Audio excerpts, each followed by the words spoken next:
अख्खी जिंदगी साला आपण घराची छतच बनवून राहिलो. जेव्हा बाप वारला तेव्हा वय काय होतं माझं? 10 वर्ष. 2 भाऊ 1 बहीण याचं लोटांगण आपल्या खांद्यावर टाकून गेला ना आपला बाप. 14चा होतो ना होतो तेव्हा शाळा सोडावी. आणि तो कोपऱ्यावरचा तौफिक भाई आहे ना, त्याच्या गॅरेजमध्ये कामाला लागलो. तौफिक भाई भला माणूस, ग्रेट माणूस. त्यानेच आपल्याला ठोकून तासून तयार केलं. हिच्याबरोबर लग्न करायचं स्वप्न बघून जेव्हा मी स्वतःचं गॅरेज टाकलं, तेव्हा यात तौफिक बाईने पाठीवर मायेने हात फिरवला, शाबासकी दिली. तेव्हा असं वाटलं की साला आपलं लाईफ एकदम करेक्ट ट्रॅकवर चाललंय. कसलं टेन्शन नाही. घंटा करेक्ट ट्रॅकवर चाललंय. इथे झाला आयुष्याचा ट्रॅकच चेंज झालाय.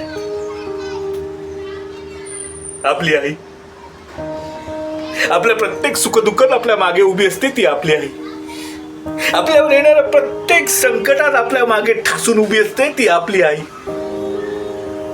आणि तीच आई जेव्हा एक सासू म्हणून चुकीचं वागते ना, तेव्हा साला हलायला होतं. हिच्याबरोबर लग्न केलं आणि गाठीला असलेला सर्व पैसा या भावा बहिणींवर खर्च केला. हेच ते भाऊ बहीण. आज हेच ते भाऊ बहीण. आज यांना आपल्या मोठ्या भावाच्या या गॅरेज मध्ये काम करणाऱ्या काळ्या हातांची लाज वाटते. 3 वर्ष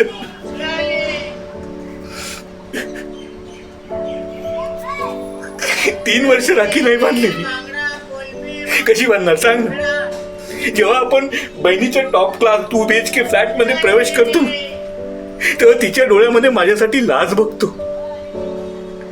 मग घंटा हात पुढे करतो आपली राखी बांधायला, सांग ना? काही नाही रे, हे आपलं आपलं म्हणणारं नातं सगळं बंपक निघालं. सगळं बंपक.